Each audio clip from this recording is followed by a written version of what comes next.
दोस्तों यदि आप भी बिहार से हो और आप अपने जमीन का सर्वे 2025 में करवाना चाहते हो तो दोस्तों आपके लिए बहुत ही अच्छी खबर है, क्योंकि सर्वे की जो ऑनलाइन की प्रक्रिया है वो फिर से एक बार शुरू कर दी गई है। तो ऐसे में आप सर्वे के लिए कैसे ऑनलाइन अप्लाई करोगे, आपको किन किन डॉक्यूमेंट को अपलोड करने की जरूरत है, ऑनलाइन अप्लाई करते टाइम जो प्रपत्र 2 और प्रपत्र 3 एक आपको फिलअप करना है वो कैसे भरना है। तो इसमें आप किसी भी प्रकार से कोई भी गलती करते हो तो आपको काफी दिक्कत होगा। फिर सर्वे में आपके जमीन का विवरण अगर नेट पे गलत चढ़ जाता है तो फिर आपको उसे सुधरवाने में काफी प्रॉब्लम हो सकती है। यदि आपके नाम से खुद का जमाबंदी है तो आपको कौन सा प्रपत्र भरना है, यदि आपके बाबा दादा के नाम पे यानी कि पुश्तैनी आपका जमीन है तो फिर आपको प्रपत्र 3 एक जो है वो कैसे भरना है, वंशावली कैसे बनाना है, इन सभी चीजों को इस वीडियो में मैं आपको डिटेल में बताने वाला हूं। तो वीडियो काफी इंपॉर्टेंट होने वाला है यदि आप भी सर्वे के लिए ऑनलाइन अप्लाई करना चाहते हो तो दोस्तों इस वीडियो में लास्ट तक बने रहें, क्योंकि इस वीडियो में मैं आपको ऑनलाइन सर्वे की जो प्रक्रिया है वो स्टेप बाय स्टेप प्रोसेस के साथ बताने वाला हूं। दोस्तों यकीन मानिए इस वीडियो को अगर आप लास्ट तक वॉच कर लेते हो तो सर्वे में ऑनलाइन आपको करने में किसी भी प्रकार की कोई परेशानी नहीं होगी। तो चलिए शुरू करते हैं। दोस्तों 2025 में सर्वे का आप यदि ऑनलाइन आवेदन करना चाहते हो तो आपको सबसे फर्स्टली इस वेबसाइट पर विजिट करना होगा dlrs.bihar.gov.in। इसका लिंक आपको वीडियो के डिस्क्रिप्शन में भी मिल जाएगा। डायरेक्टली इस वेबसाइट पर आप लिंक के थ्रू पहुंच सकते हो। इस वेबसाइट पर विजिट करते ही यहाँ पे आपको बहुत सारा फॉर्म दिख जाएगा। दोस्तों सर्वे के लिए ऑनलाइन अप्लाई करने के लिए आपको फॉर्म भरने की जरूरत होती है। तो यहाँ पे आपको सबसे फर्स्टली दिखेगा स्व घोषणा हेतु प्रपत्र 2 यहां से डाउनलोड करें। यहां पे आपको एक डाउनलोड वाला बटन दिख जाएगा जहां पे आप क्लिक करके प्रपत्र 2 को डाउनलोड कर सकते हो। तो आप जैसे ही यहां पे क्लिक करोगे ये प्रपत्र 2 जो है आपके सामने इस प्रकार से आ जाएगा। इसे आप सीधा भी यहां पे कर सकते हो। उसके बाद यदि आपको वंशावली हेतु प्रपत्र 3 एक चाहिए तो आपको यहां पे डाउनलोड वाले बटन पर क्लिक करना है। यहाँ पे ये 3 एक प्रपत्र जो है डाउनलोड हो जाएगा। तो अब देखिए यहाँ पे प्रपत्र 2 आप कैसे भरोगे, तो बहुत ही सिंपल है दोस्तों। इस वीडियो को आपको लास्ट तक देखना है, काफी इजी है, आप बहुत ही आसानी से प्रपत्र 2 को भर सकते हो। ये दोस्तों जो प्रपत्र 2 है ये दोनों केस में भरा जाएगा। यदि आपके नाम पर स्वयं जमाबंदी है उस केस में भी आपको ये प्रपत्र 2 जो है वो भरना है, या फिर जो जमीन है वो पुश्तैनी जमीन है आपके बाबा दादा के नाम पर है उस केस में भी आपको यहाँ पे क्या करना है, प्रपत्र 2 भरना ही भरना है। ठीक है, तो यहाँ पे इसे आप कैसे फिल करोगे इसको आपको समझना है। सबसे फर्स्टली यहाँ पे राजस्व ग्राम, जमीन जिस भी गांव में पड़ता है, जिस भी राजस्व ग्राम में पड़ता है उसका यहाँ पे आपको नाम देना है। ठीक है, यहाँ पे आपको उस राजस्व ग्राम का नाम दे देना है। फिर हर राजस्व ग्राम का एक थाना नंबर होता है, तो ये क्या करना है, आपको थाना नंबर यहाँ पे दे देना है। जैसे कि दोस्तों आपका किसी बैंक में बैंक अकाउंट होता है तो बैंक का एक IFSC कोड होता है, हर ब्रांच का अलग अलग IFSC कोड होता है। तो इसी प्रकार से हर राजस्व ग्राम का एक अलग थाना नंबर होता है, तो उस थाना नंबर को आपको यहाँ पे डाल देना है। हल्का नंबर दोस्तों यदि आपको पता है तो आप यहाँ पे डाल सकते हो, अदरवाइज आप इसे ब्लैंक भी छोड़ सकते हो। उसके बाद पुलिस थाना, आपका दोस्तों जो पुलिस स्टेशन होगा, नजदीकी पुलिस स्टेशन आपका जो भी होगा आपके एरिया का, आपको उसका नेम यहाँ पे लिख देना है। उसके बाद यहाँ पे अंचल, आपका ब्लॉक कौन सा है, आपको अपने अंचल का नेम यहाँ पे लिख देना है। उसके बाद आपका जो भी जिला होगा, जमीन जिस भी जिले में आता है उस जिले का नेम यहाँ पे आपको दे देना है। इतना कुछ होने के बाद दोस्तों अब आप नीचे आओगे, यहाँ पे आपको सबसे फर्स्ट कॉलम में ध्यान देना है रैयत का नाम, उसके बाद सहिस्सेदारों का नाम एवं अंश अगर कोई हो एवं पिता का नाम। आपको अब इस कॉलम में क्या करना है, फर्स्ट नंबर में क्या करना है, आपको यहाँ पे रैयत का नाम देना है। रैयत का जो भी नाम होगा, जमीन जिनके भी नाम से है या फिर जिनके भी नाम से आपको सर्वे करवाना है उनका नाम आपको यहाँ पे दे देना है। या फिर सहिस्सेदार, अगर आप चाहते हो कि सर्वे जो आपका हो उसमें 2 भाई हैं, दोनों भाइयों का अगर आप एक साथ चाहते हो तो दोनों भाइयों का आपको क्या करना है, एक साथ यहाँ पे नाम देना है। उसके बाद उनके पिता का नाम देना है। मान लीजिए राम के नाम से यदि आपको क्या करवाना है, सर्वे करवाना है, तो यहाँ पे आपको क्या करना है, राम और नीचे आपको लिखना है पिता और उनके पिता का नाम आपको यहाँ पे लिख देना है। ठीक है, इस प्रकार से आपको रैयत का और उनके पिता का नाम देना है। उसके बाद अस्थाई पता, यहाँ पे क्या करना है, इस वाले कॉलम में आपको अस्थाई पता लिख देना है। जो भी आपका पता होगा उस पते को आपको यहाँ पे लिख देना है। अगर एक बॉक्स में नहीं आता है तो आप 2 बॉक्स का भी यूज कर सकते हो, 3 बॉक्स का भी यूज कर सकते हो, लेकिन आपको क्या करना है, प्रॉपर तरह से इस फॉर्म को ही फिल करना है। देन जमीन का जो खाता नंबर होगा, मान लीजिए किसी जमीन का खाता नंबर 1 है तो आपको क्या करना है, यहाँ पे 1 डाल देना है। उसके बाद जो जमीन का खेसरा नंबर होगा, एक खाते में दोस्तों आपको पता है कि बहुत सारे खेसरा हो सकते हैं, तो आपको क्या करना है, तो जैसे कि आपने यहाँ पे खाता नंबर 1 डाल दिया, उसके बाद आपको क्या करना है, यहाँ पे खेसरा नंबर डालना है। अब यहाँ पे मान लीजिए हो सकता है एक खाते में यहाँ पे बहुत सारे खेसरा होंगे, तो यहाँ पे आपको क्या करना है, जैसे कि खेसरा नंबर मान लीजिए 2 है तो यहाँ पे आपको 2 डाल देना है। अब ये 2 खेसरे में जो रकबा है, रकबा आपको क्या करना है, एकड़ और डिसमिल में यहाँ पे डालना है। अगर 1 एकड़ है तो 1 एकड़ डालना है, अगर डिसमिल है तो आपको 0 एकड़, और अगर 5 डिसमिल है तो 5 डिसमिल यहाँ पे कर देना है। अब जैसे कि चौहद्दी आपको डालना है, तो यहाँ पे सबसे फर्स्ट में आपको क्या करना है, ये जो खेसरा नंबर होगा, जैसे कि सबसे फर्स्ट में आपको क्या करना है, उत्तर डाल देना है। तो यहाँ पे आप क्या करोगे, उत्तर लिख दोगे, उत्तर में जिनका भी जमीन होगा वो आप डाल दोगे। फिर नीचे वाले कॉलम में यहाँ पे जो भी दक्षिण में होंगे उनका नाम यहाँ पे आपको डाल देना है, ठीक है। उसके बाद यहाँ पे जिनका जमीन पूरब में होगा वो यहाँ पे आपको पूरब लिख करके, और पूरब में जिस भी जमाबंदीदार का नाम होगा वो आपको डाल देना है। फिर यहाँ पे पश्चिम में जिनका होगा आप इसी प्रकार से चौहद्दी जमीन का डाल दोगे।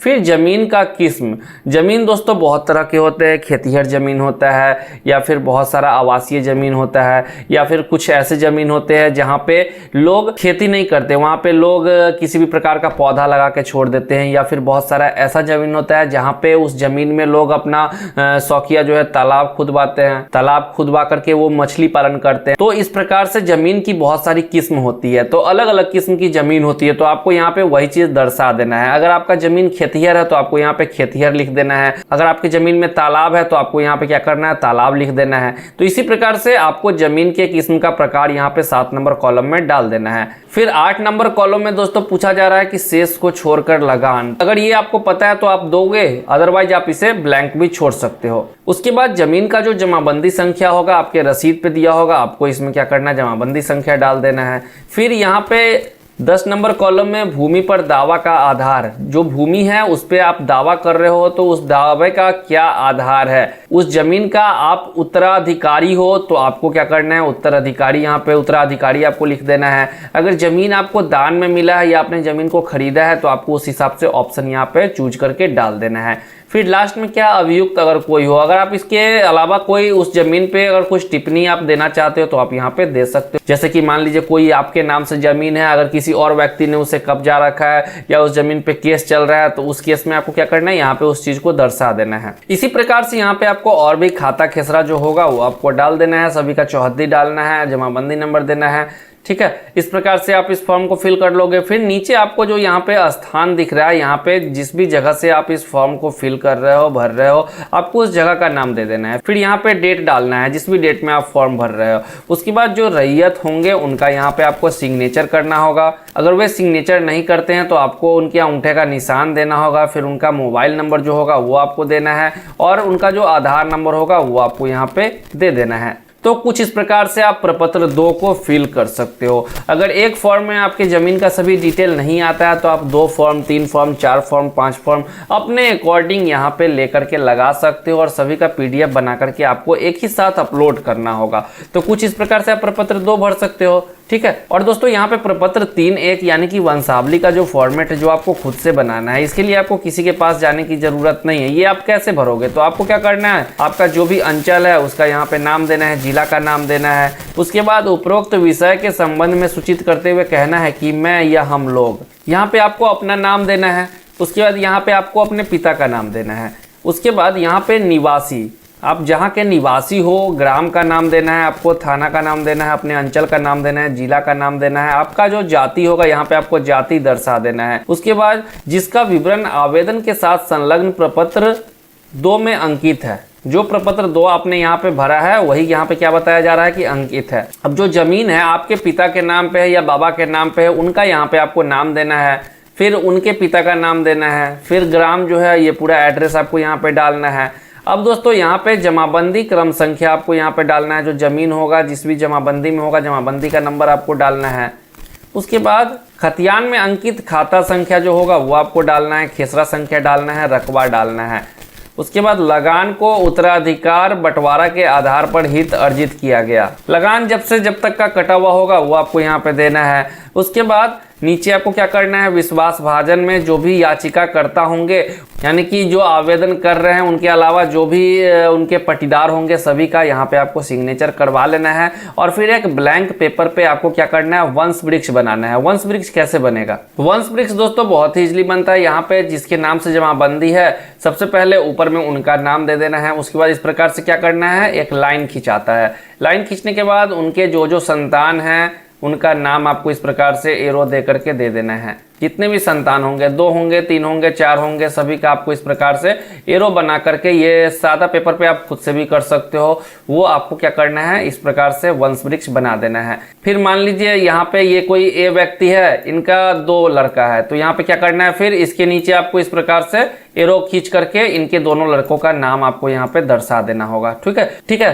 तो कुछ इस प्रकार से आपको वंश वृक्ष बनाना है। वंश वृक्ष में दोस्तों आपको ये ख्याल रखना है कि जहां पे जो लोग जीवित होते हैं वहां पे क्या होता है, वंश वृक्ष खत्म हो जाता है। मान लीजिए यहाँ पे जो ए है, फिर ये बी है, तो ए अगर मर चुके हैं तो ए के नीचे इनके जो भी लड़के होंगे उनका नाम आपको दे देना है। अगर बी व्यक्ति जो है वो अगर जीवित है तो यहाँ पे क्या करना है, आपको वंश वृक्ष यहीं पे स्टॉप कर देना है, इनके आगे नहीं बनाना है। तो कुछ इस प्रकार से आपको वंश वृक्ष बना लेना है और फिर इसके साथ संलग्न करके अपलोड करना है। अब दोस्तों बात आती है कि आपको इसे अप्लाई कैसे करना है। तो यहीं पे आपको थर्ड ऑप्शन एक दिख जाएगा, स्वघोषणा हेतु प्रपत्र 2 यहाँ से समर्पित करे। ठीक है, तो आपको यहाँ पे क्लिक करना है, या फिर रैयत द्वारा स्वामित्व धारित भूमि की स्वघोषणा हेतु प्रपत्र, यहाँ पे भी आप क्लिक कर सकते हो। जहाँ पे आप क्लिक करना चाहते हो वहां पे क्लिक करके आप अप्लाई कर सकते हो। तो यहाँ पे आपको सबसे फर्स्टली क्लिक करना है। उसके बाद यहाँ पे आप देख सकते हो रैयत द्वारा स्वामित्व धारित भूमि की स्वघोषणा या वंशावली हेतु प्रपत्र 2 और प्रपत्र जो है 3.1 यहाँ पे आपको अपलोड करना है। तो सबसे फर्स्टली यहाँ पे नेम देना है। उसके बाद स्टेट यहाँ पे ऑटोमेटिकली पहले से आ जाएगा। उसके बाद आपको डिस्ट्रिक्ट यहाँ पे सेलेक्ट कर लेना है, जिस भी डिस्ट्रिक्ट का जमीन है। उसके बाद यहाँ पे आपको एक मोबाइल नंबर उनका देना है, फिर आधार नंबर देना है। ईमेल आईडी ऑप्शनल है, आप देना चाहते हो तो दे सकते हो, अदरवाइज इसे छोड़ भी सकते हो। उसके बाद आपको वेरीफाई मोबाइल पर क्लिक करना है। अब दोस्तों आपके मोबाइल पर OTP आ जाएगा। यहाँ पे OTP डाल के आपको वेरीफाई OTP पे क्लिक करना है। OTP वेरीफाई होते ही नीचे आपके सामने डिटेल्स फिल करने का ऑप्शन आ जाएगा, जहाँ पे आपको सबसे पहले जमीन का जो डिस्ट्रिक्ट है, डिस्ट्रिक्ट आपको सेलेक्ट कर लेना है। फिर जिस भी सर्किल में जमीन आता है, जो ब्लॉक आता है, उस ब्लॉक का नेम आपको यहाँ पे सेलेक्ट कर लेना है। उसके बाद जमीन का जो भी मौजा होगा, मौजा यहाँ से आपको सिंपली सेलेक्ट कर लेना है। अब दोस्तों यहाँ पे जो शिविर है, कैंप है, जो सर्वे का कैंप लगता है वो कहाँ पे है, कैंप का आपको यहाँ पे एड्रेस दिख जाएगा। अब दोस्तों देखिए यहाँ पे आपको गलती नहीं करना, यहाँ पे दिया गया है एक समय में केवल एक ही खाता खेसरा दर्ज किया जाना चाहिए। ठीक है, उसके बाद सेकेंड में दिया गया है पहली प्रविष्टि के बाद एक से अधिक खाता खेसरा प्रविष्ट के लिए ऐड मोर बटन पर क्लिक करें। आपको एक से अधिक खाता खेसरा अगर ऐड करना है तो आपको क्या करना है, ये ऐड मोर होल्डर वाले बटन पर क्लिक करके एक से अधिक जो खाता खेसरा होगा वो आपको ऐड करना है। आपको एक बार में एक ही करना है, ये नहीं कि कॉमा देकर के आप 1 2 3 4 अपना यहाँ पे ऐड कर दोगे। थर्ड में इन्होंने बताया है कि टेक्स्ट बॉक्स में खाता एवं खेसरा एवं होल्डर में एक खाता खेसरा एवं एक रैयत का नाम ही डाले एवं ऐड होल्डर बटन पर क्लिक करें। एक साथ खाता खेसरा एवं होल्डर का नाम टेक्स्ट बॉक्स में न डाले। ठीक है, तो ऐसे आपका क्या होगा, एप्लीकेशन को रद्द कर दिया जाएगा अगर आप एक ही साथ खाता खेसरा या होल्डर का नाम इसमें ऐड करते हो तो आपको क्या करना है, सबसे फर्स्टली यहाँ पे खाता नंबर डालना है जमीन का, फिर खेसरा नंबर डालना है, और फिर जिनके नाम से जमीन होना है, जिनके नाम पे आपको सर्वे करवाना है उनका नेम डालना है, फिर ऐड मोर होल्डर पे आपको क्लिक करना है। अब देखिए जैसे ही आप ऐड मोर होल्डर पे क्लिक करोगे तो आपने जो खाता खेसरा और होल्डर का नेम दिया है वो नीचे आपको दिख जाएगा। जैसे कि होल्डर के नेम में फर्स्ट में आपको यहाँ पे नेम दिखेगा, फिर जो खाता होगा खाता दिख जाएगा, खेसरा दिख जाएगा।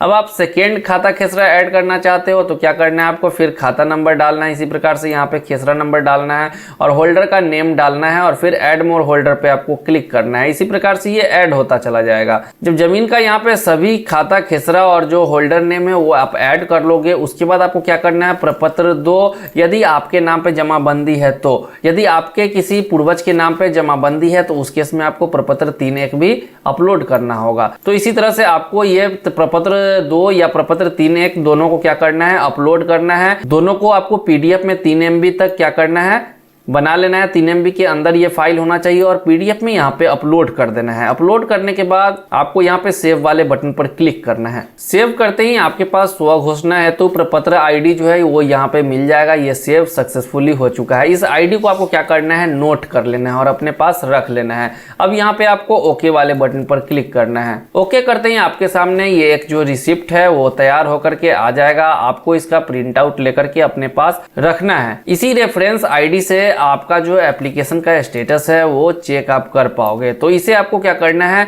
अपने पास सेव करके रख लेना है या फिर प्रिंट आउट निकाल करके एक हार्ड कॉपी आपको अपने पास रख लेना है। तो कुछ इस प्रकार से आप सर्वे के लिए ऑनलाइन आवेदन कर सकते हो। आपने जो अप्लाई किया है, अगर आप उसका स्टेटस देखना चाहते हो तो आपको क्या करना है, अपलोड किए गए स्व घोषणा और वंशावली यहाँ देखे पे आपको क्लिक करना है। जैसे ही यहाँ पे आप क्लिक करोगे तो वही रेफरेंस ID आपको यहाँ पे डालना होगा और रेफरेंस ID डाल के आपको सर्च करना है। सर्च करते ही यहाँ पे आप देख सकते हो आपका नेम आ जाएगा, डेट ऑफ सबमिशन जिस भी डेट ने आपने एप्लीकेशन को सबमिट किया था वो आ जाएगा। फिर यहाँ पे स्टेटस आपको दिख जाएगा सबमिटेड बाय सिटीजन। अभी सिटीजन के द्वारा क्या है, मतलब जिसने अप्लाई किया है उसके द्वारा इस आवेदन को सबमिट किया गया है। इससे आगे इसका कोई प्रोसेस नहीं हुआ। जैसे ही इसके आगे कोई प्रोसेस होगा तो यहीं पे आपको अपडेट मिल जाएगा। अगर आपने जो डॉक्यूमेंट अपलोड किया है उसकी PDF देखना चाहते हो तो आपको क्या करना है, व्यू PDF वाले बटन पर क्लिक करना है। फिर आपका जो डॉक्यूमेंट अपलोड है वो आप यहाँ से देख पाओगे। ठीक है दोस्तों, तो बहुत ही सिंपल है सर्वे के लिए ऑनलाइन आवेदन करना। आप भी घर बैठे बड़ी ही आसानी से सर्वे के लिए ऑनलाइन अप्लाई इसी प्रकार से कर सकते हो।